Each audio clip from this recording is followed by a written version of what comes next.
meu trabalho é o acolhimento e a estimulação precoce da criança com sinais do transtorno do espectro autista no SUS de Orilândia do Norte. O autor sou eu, o apresentador sou eu também. Não parece, mas eu estou bem nervoso. Ou parece, né? O município de Orilândia do Norte, assim como os de alguns colegas meus que já apresentaram, ele não fica próximo da capital. E quando o município, para desenvolver algum tipo de trabalho no SUS, na educação, seja em que área for, não fica muito próximo da capital, que é onde acontecem as coisas, onde fica muito mais fácil de conseguir, de realizar, de fazer treinamentos, capacitações, acontecem também assim as dificuldades. E para a gente, existem muitas dificuldades para a gente desenvolver algum tipo de trabalho quando o município é tão afastado assim. O meu fica aproximadamente a 1.000 quilômetros de Belém. De ônibus são 20 horas, dependendo da estrada, passa de 20 horas de viagem. E aí, para o público atendido, o deslocamento para fazer esse tipo de atendimento e acompanhamento com o seu filho fica bem complicado. Então, nós, quando desenvolvemos um trabalho lá e percebe que há resultados, facilita a vida de todos, do profissional, da Secretaria de Saúde e, principalmente, da população que é atendida. Fica na região sudeste do estado. Os objetivos do trabalho é descrever os cuidados oferecidos pela atenção primária à saúde para crianças com transtorno do espectro autista em Orilândia do Norte, no Pará. E reforçar a necessidade e relevância das intervenções precoces em crianças com sinais do transtorno do espectro autista. Por que eu cito aí precoce?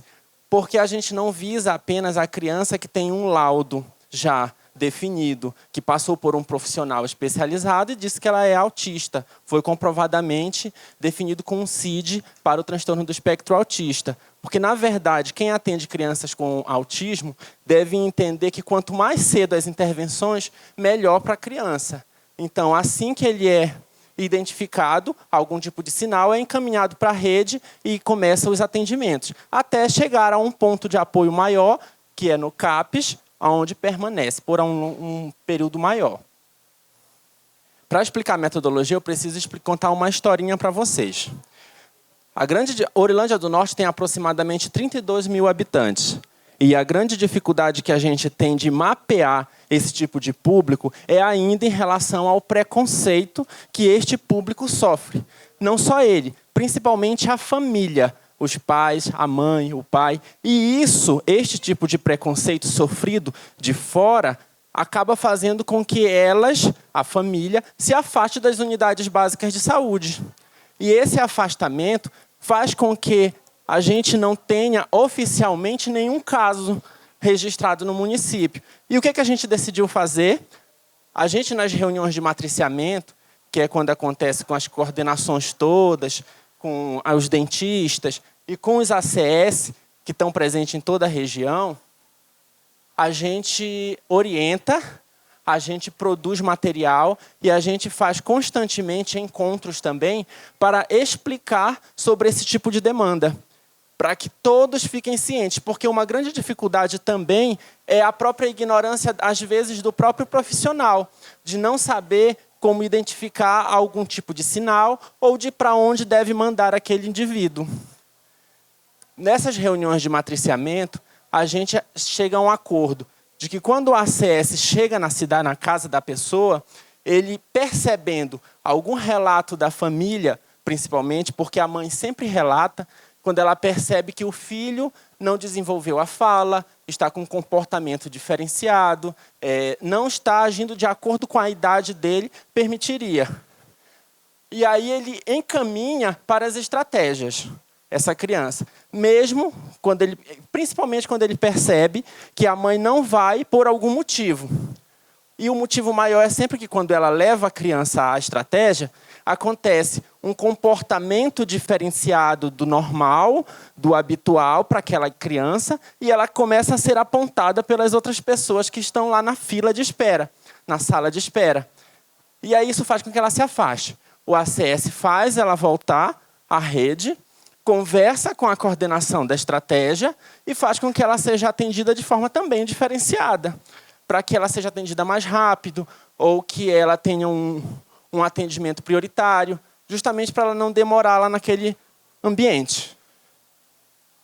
As consultas de puericultura acontecem, e é nessas consultas de puericultura que os encaminhamentos outros também são feitos, quando eles encaminham diretamente para a policlínica, que é onde tem o atendimento da psicóloga, da fonoaudióloga e da médica pediatra.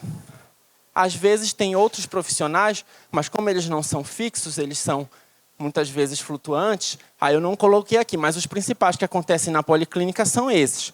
A criança ela tem muitos sinais de transtorno do espectro autista, então vou encaminhar para a policlínica, mesmo sem ser ainda diagnosticada com o transtorno.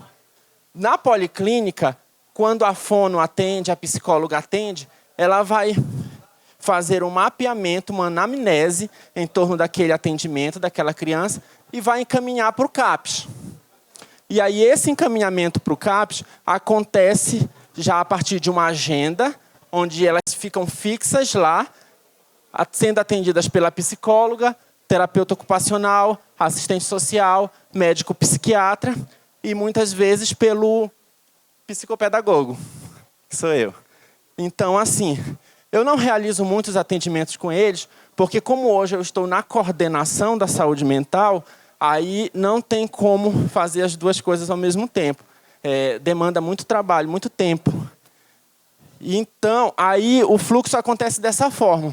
A gente fica em conversa com a rede toda e ou manda de volta para a policlínica, quando percebe que por lá ele precisa mais de um atendimento com a fono do que propriamente com outros profissionais daqui do CAPS, ou vice-versa.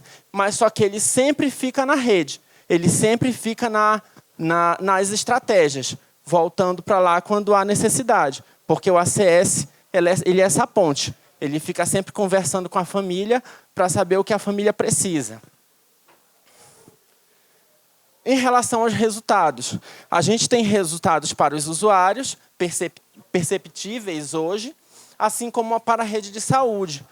Para os usuários, hoje, a gente percebe que quanto mais cedo a intervenção, a gente percebeu isso na prática, que quanto mais cedo você começa a atender o indivíduo, mais cedo é a evolução, melhora a evolução dele. Evolução em vários aspectos. Uns melhoram mais em alguns aspectos, outros em outros, obviamente, porque tem as individualidades. Hoje a gente percebe que dos nossos usuários do transtorno do espectro autista, a maioria deles consegue ter maior contato visual com as outras pessoas e aceitação ao toque. Muitos não gostavam de ser tocados. Hoje eles pedem abraço para os profissionais. E isso é uma grande evolução, principalmente para a família que fica achando o máximo. Menora a sensibilidade ao toque, melhora da concentração e atenção e foco, e melhora da linguagem e expressão. Isso a gente faz muito junto com a fono, de lá da policlínica. Em relação à rede de saúde, a gente percebeu que a partir do momento que a gente começou a mapear e conversar com todas as coordenações e com todas as áreas, a gente percebeu que o fluxo passou a se desenvolver de forma mais adequada e mais facilitada para nós. Assim como com a gestão comprometida no atendimento e ouvindo a gente, acontece o melhor atendimento e os diálogos intersetoriais também acontecem, que é a comunicação com a educação, principalmente, e com outros setores do município. Agradecemos hoje aqui aos profissionais que compõem a rede de saúde de Orilândia, todos eles, porque cada um tem um papel fundamental para esse mapeamento e essa construção dessa saúde coletiva, a gestão municipal que está empenhada e, principalmente, a ciência. Sem a ciência, a gente não estaria aqui. Muito obrigado a todos.